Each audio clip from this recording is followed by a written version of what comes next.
Michigan, they're trying to avoid their worst loss of the season.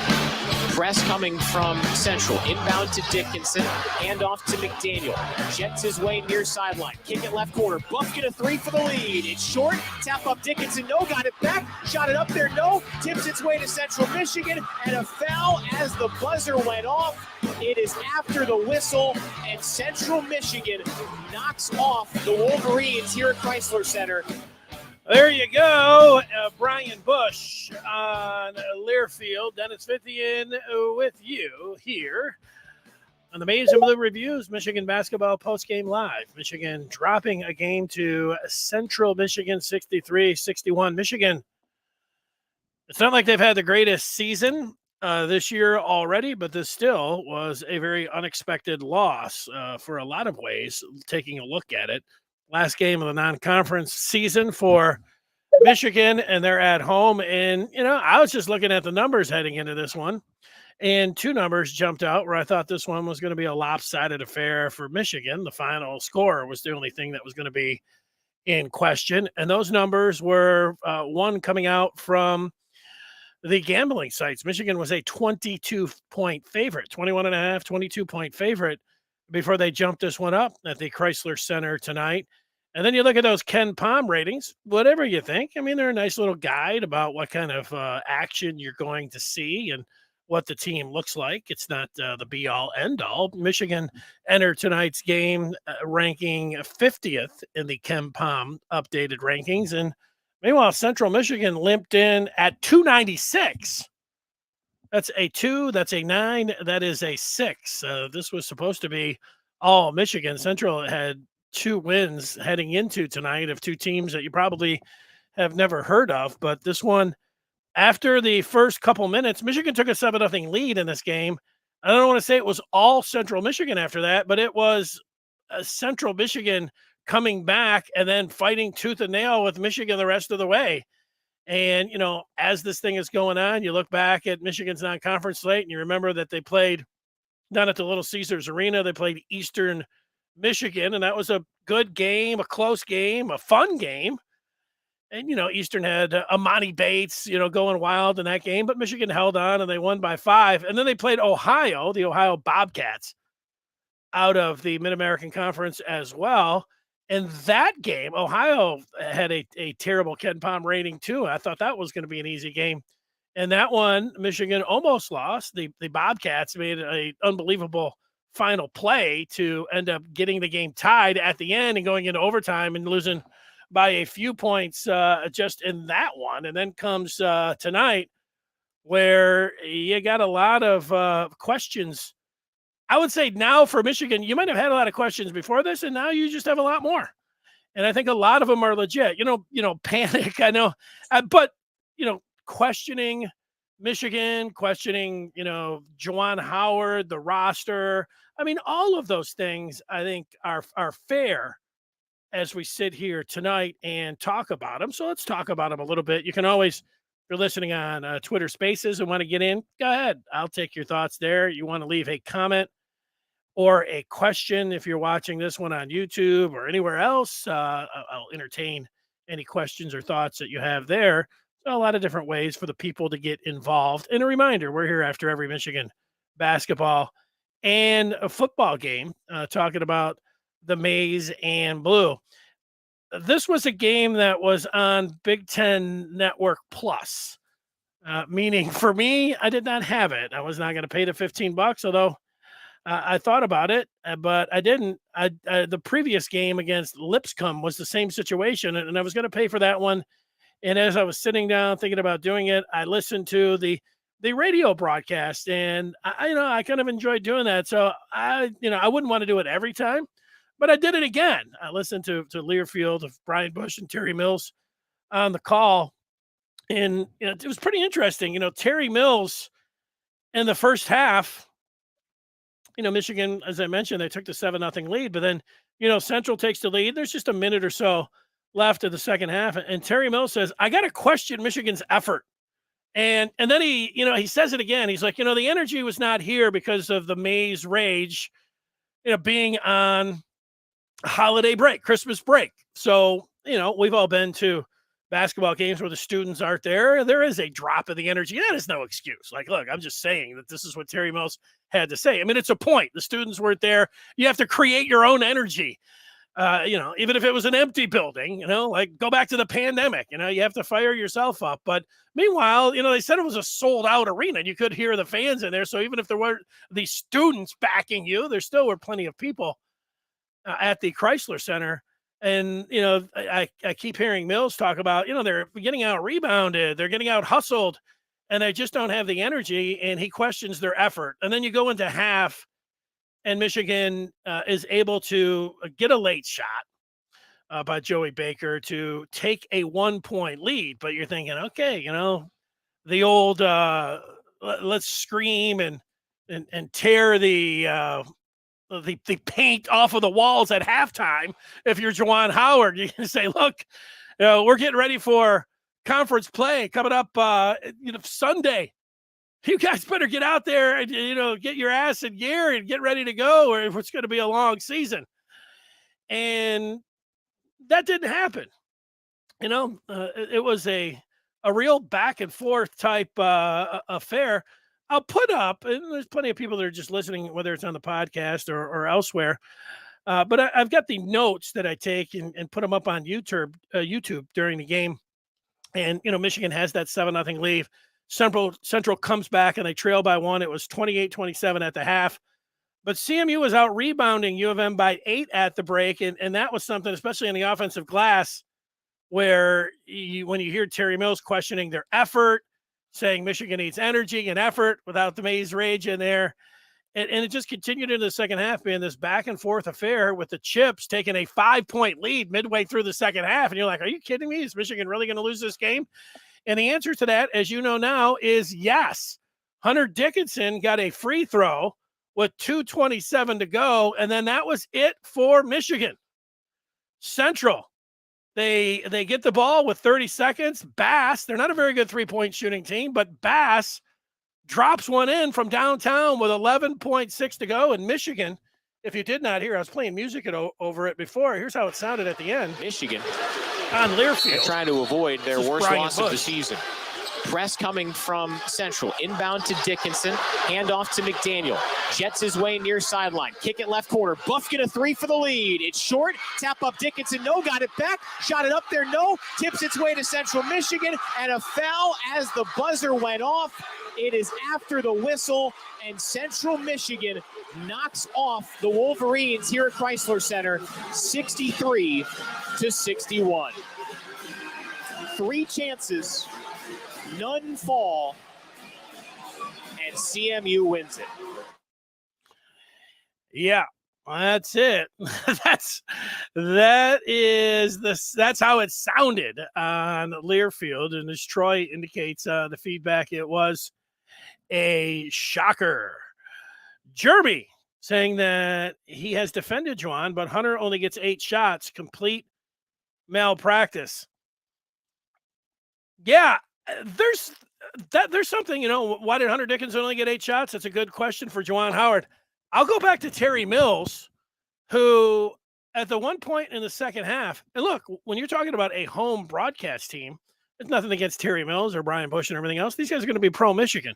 They're not going to be so if you hear, whether you say a critique that you would say would be negative or critical, that's worth its weight.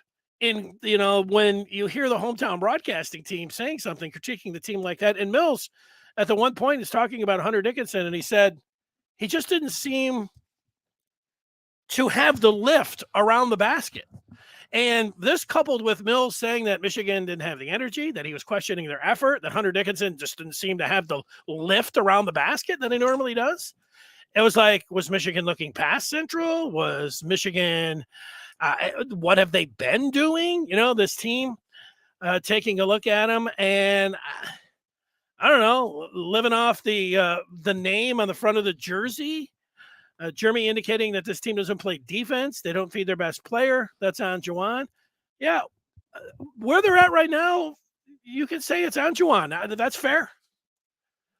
When you look at the season, and I mentioned those MAC teams that they played, and a couple, Lipscomb, who I mentioned that I'd never heard of heading into the season, and they were in a dogfight with Lipscomb. before they prevailed in that game. And then you go to some of the other games. They played Pitt and they played their best game of the year. Everybody looked great. And then the next night they played Arizona State and they played maybe their worst game. I say maybe because there was a loss here recently that was against North Carolina. That wasn't so great for them. But no, the Arizona State game for sure was the game for Michigan where it was their worst of the season. But they played North Carolina actually pretty close, and they played Kentucky pretty close, and they played Virginia. Those are all legitimate teams. And so you say, and you don't get moral victories, but if you play these teams that are in the top 25 and you fight them tooth and nail to the end, and then you're playing teams that are ranked in the 200s in Ken Palm and haven't beaten anybody, you have to question whether your team their heads are screwed on straight. That is legit. And here's the thing for Michigan, looking at them now, I could say a number of different things. Like Kobe Buffkin before the season, I was thinking, Terrence Williams and Kobe Buffkin. These are guys that and Jalen Llewellyn, their backcourt, and then their wing and Terrence Williams. If those were their first three guys coming off the bench, I'd say, you feel pretty good about it. Meanwhile, it was 60% of their starting lineup. Jed Howard's been pretty good. Hunter Dickinson, saving tonight, he's a pretty good player. Even though he's not the player that he was as a freshman, he doesn't have the talent around him as he did as a freshman. And then, he worked on his game and he expanded it as a sophomore. But again, last year he didn't have the same team around him. And now he even has less of a team around him. And however he improved, he doesn't look like the same player. You could say that's on him. You could say that's on the talent around him. There's a lot of different things there. But I think also being critical of Hunter Dickinson. And, where am I going to be critical of him? He's got to demand the ball more. He's got to be able to do more. When, you're a guy who is willing to open up the mic and tell everybody that, bring it on, let's go. Well, you got to back it up on the floor. And he hasn't been able to do that. So I'll go to him. And if you're looking at, it was a big loss of having Jalen Llewellyn. It was when they lost him in Kentucky to that ACL tear, but it wasn't like they were lighting it up and looked like they were some team that was trending towards, being a top half Big Ten team or trending towards certainly being a NCAA tournament team. None of that looked like it was in the cards as you've watched this team this year. Close losses or not to, Virginia and North Carolina and everything else. So very disappointing. And, where do they go from here? Well, where they go from here is they go to Big Ten play. And we'll read some more of your feedback, but we'll just look at that upcoming schedule. Where they go from here, it's not getting any easier. Well, check that upcoming schedule. It is brought to you by the Maize and Blue Reviews Good Afternoon Michigan Football at 1 o'clock weekdays. That show will come your way tomorrow leading into New Year's Day. And guess what? We're talking about Michigan and TCU coming up tomorrow. So that upcoming schedule, Happy New Year for Michigan. They start things out on New Year's Day against Maryland, and then they are into it. They'll take on Penn State on January the 4th, and then they'll be up at the Breslin Center taking on Michigan State January the 7th. So it is on now for this team. If you're asking the question and you don't want to overreact, so I'll just react the way you're supposed to as you take a look at Michigan right now. And if the question is, hey, do you think this team can make the NCAA tournament? I would say definitively no. I don't think that this is going to be, they got the way this team has played, the way they you look at the personnel that they have out there. I would put this at a very low percentage of this team getting to the tournament. You always have outs. They have a way where they could come back in the Big Ten. Like I said, I don't think they'll be an upper half Big Ten team. So, they would have to catch some fire in like the Big Ten tournament or something like that. But I don't think that from what I have seen is happening. And I would have said that even before tonight's game. And then you have tonight's game. And now I don't even know how you make a case for it. So That's where they're sitting. And so that's where you say, okay, well, if they're not making the tournament, what's the expectation? What's the identity of Michigan basketball and Juwan Howard in his fourth year? Well, you say you take a step back. Juwan Howard's first 3 years, he's been pretty good. I gave him it was incomplete. You didn't know about the pandemic year. They were going to make the tournament. I'd have given him a B, heading into what would have been, the Big Ten tournament. That's when they closed everything down. Then his second year, when Michigan won the Big Ten and made the Elite Eight, with Franz Wagner and company, I gave Michigan an A. That was an incredible season. The very entertaining, one of the most entertaining, for me, the most entertaining team because of COVID and everything that was involved with that, and them going out and still playing in front of no fans and winning the Big Ten and getting to the Elite Eight. I gave them an A. Last year, getting to the tournament, I'll go back, and the regular season wasn't so hot, but you get into the tournament and you win 2 games, give them a B. B-A-B. So now they get in and they're sitting here this year. It's not like, fire Juwan Howard if they don't make the tournament. That would be an overreaction. But questioning the program and wondering about the upcoming recruiting classes and just the composition of this team and, where the fight of this team is, where the energy is, all of those things are fair game. So you say, well, if you're not going to fire them, what are you talking about? Well, I'm talking about that if they had another season like this season, next season, well, then I think you're getting into the territory where you say, hey, how many years are you going to go where they don't make the tournament? And I am getting ahead of myself a little bit, but I'm answering the question that I think a lot of people will ask. How long's Juwan Howard got? Well, he's got more than just this year. If they don't make the tournament, nobody's firing him. But will people look at next year and his recruiting classes and say, hey, it's going to be a pivotal year? I would agree with that. And I would still say, and you might not like this, that even if it didn't turn out next year, that, it would be getting pretty shaky there. And obviously you get into then a third season, be in a situation where there would be a hot seat and, you would have to start looking at things, but that's a long ways away. And, that's just how I see it. I think there's a lot of other people that might want to, speed up that timetable, but I'm just telling you how I look at it and just where I'm sitting here today. That's how I see it. Let's take some of that feedback. Brady weighing in and saying Juwan needs to be fired, top recruits, and nothing to show for it. Yeah, well, I just answered that question. Fired this year, one that, it's a very bad loss, the worst loss of the year. And, the season, I don't know about swirling around the tank, but it was, it was a terrible loss. And, the season and the expectation for Michigan basketball where John Beilein had it and where Juwan Howard picked up the baton was for this team to be competitive in the Big Ten and for this team to get into the NCAA tournament. And it doesn't look like that's happening. But all of that being said, talking about firing after this game or this season is it's not going to happen. There's no chance unless there would be some kind of issues inside the locker room or with Juwan Howard out on the floor, another, episode like he had against Wisconsin or that he had in the Big Ten tournament 2 years ago. And, so anything can happen there. But I'm just talking about out on the floor. I'm not talking about, Howard getting in any other kind of situation there, but he's not going to be fired. And he shouldn't be. You should give him a little bit more slack than that, Brady. But hey, I ask you to respond and get in. I'm not saying that you have to, treat it with kid gloves if that's really your opinion. And guess what, Brady? I think there's probably a lot of people who think just like you. Mark says he just wanted to say hello. He's all about football until March Madness starts, but he appreciates the effort.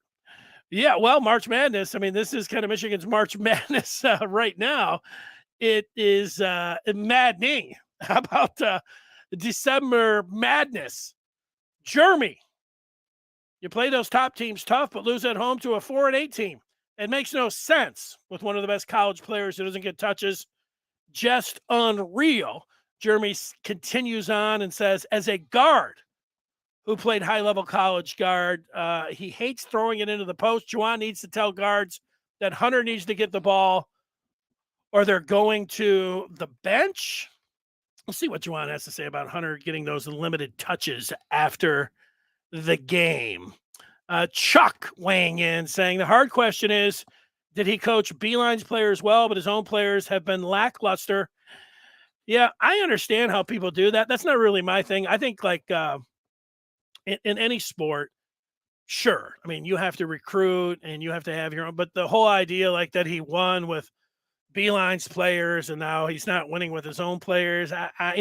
You coach the team that you have out there. If there's a point in that, and a lot of people, love that one. They actually love that one, Chuck. They love the, and I think it'll mostly be critical of a coach. There's not many people that are like, giving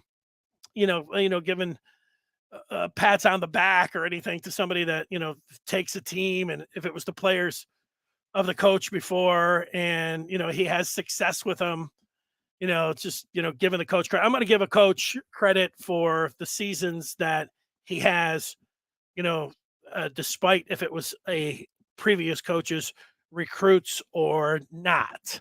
No, I get it though. I think that is something that when it comes to people looking at, I think just people put more weight into that than they should. Chuck indicating, is it who he's recruiting and not the coaching so much? So it's who he's recruiting. Well, I don't know. Like, so Michigan had a couple 5-stars last year in Caleb Houston and Musa Diabate. And Caleb Houston, he played like, he didn't play anywhere close to being a 5-star. He was a disappointment. He wasn't a very good player. And it almost cost Michigan getting into the tournament. Diabate was just all right. But, that's kind of, you bring those guys in. You want a blend of a team, but you do want to go after the talent. I'm not going to criticize him for going after the 2 guys that he went after last year. But, yeah, you want to start looking at, when you redshirt players. And, I like the idea of being able to build and have some experience with some guys. But, Will Cheddar was in there tonight and he was given some effort. But, yeah, Isaiah Barnes, those are 2 players that transferred. And are those guys, do they make any difference really at all? They haven't. I haven't, they've, make a bucket here or there, but we're talking about being a difference maker on a team when you're getting recruited like that. And I don't want to say that those guys both have been whiffs, but they haven't given much yet. I mean, they didn't give anything last year. They were redshirted. And now this year it's just been like, are you supposed to be patient with those guys when they're not giving anything? I think Terrence Williams is one that you look at, played a lot last year, can hit a shot here and there. I like Terrence Williams, but is he a starting 3 in the Big Ten? You want more from him. Certainly you want more consistency. Buffkin has actually, he's the one guy that has seemed to come around a little bit, but I think each and every player that you can look at, I know where you're at and talk about what's going on right now. And a lot of people are agreeing with you. Yeah. Beeline's players and all of that. And, that's going to be the thing. But, saying Beilein would not have accepted this. If you go back, it's not like John Beilein each and every year was going to the tournament and, the team was winning the Big Ten. In fact, it was up and it was down and then he was up and then he was down. It was not any kind of linear like success when it came down to John Beilein. And he was an excellent coach. So don't get me wrong there, but he had some poor seasons as well. So, and a lot of people, myself included, would question, John Beilein. So, but, the questions are, legit. I haven't seen any of all of, like for Brady and everything else. The questions are legit. Firing him, tonight or after the season, like, indicating, that's going too far. But everything else that you want to talk about, roster construction, recruiting, Beeline's players, I think all of that is fair. Well, we'll see where this team is. They don't have any room for any margin for error. They go into the Big Ten right now. nobody's going to give them much of a chance. I don't think many people should give them a chance. They're not going to get a lot of attention because the football team is currently, sitting there in the semifinal, and football being played all day. Well, you get the NFL. I mean, maybe people take a look at what's going to happen on Sunday, and they certainly will on the 7th against Michigan State.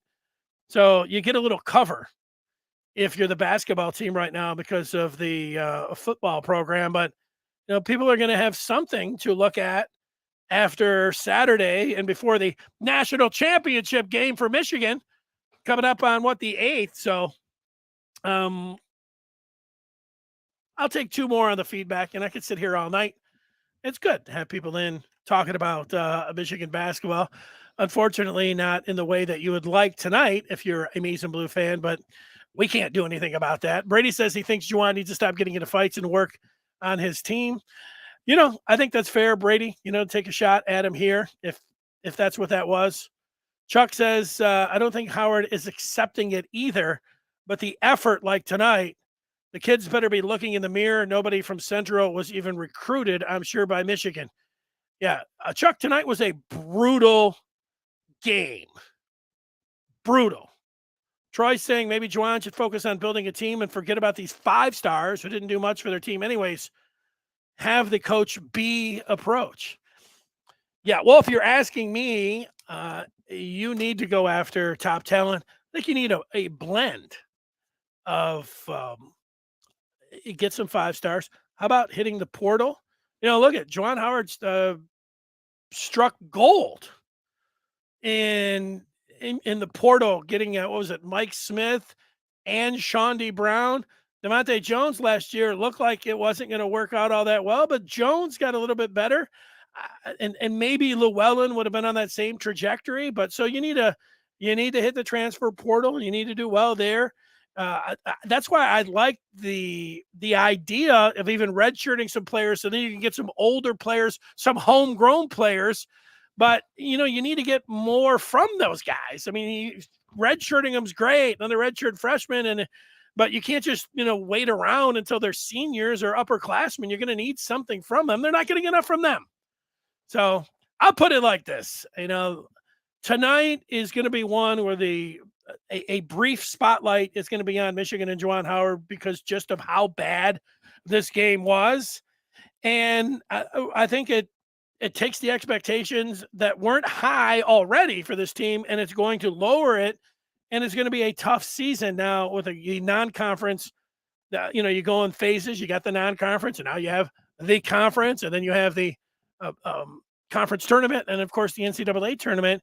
And Michigan gets a failing grade for their non-conference schedule from what they were able to do out there. You like it or not, that was a failing grade. You want to give them an F, you want to give them a D, whatever. It was not positive from what they were able to do, and it was punctuated tonight by a loss to a very bad Central team, beat on the boards, beat on effort-wise, and those are the things that are unacceptable. Even though it sounds a little bit like I'm accepting it, because if it's unacceptable, then you talk about, well, do something. Well, I think that you'll hear it. And what I think is from where you'll hear it is from the fans. And I think it's a pretty tentative situation when it comes to basketball. I don't know how many, the seats are sold and everything, but if the team is tracking like this and they're putting this kind of effort out and this kind of performance, you get into January, you get into February, and the team is playing like this, and they're in the lower half of the Big Ten. The Chrysler Center will be like, back when I used to go there a lot and work there at every game. And it was nicknamed the Mausoleum. People won't be going to the games, and that is going to be what's going to be heard loud and clear. Thanks so much for joining us. We're here after every Michigan basketball game talking about them, regardless of what they do this year. I hope there's better days ahead for them. This was a tough one. There's no getting around that. Oh, you want to look at the numbers really quick? Let's do that. We've got them right here in front of us. Kobe Buffkin had 16 for Michigan, 16, 4, and 2 for Kobe. who wasn't able to hit that 3 at the end, 1 of 5 from downtown. Here's Hunter Dickinson.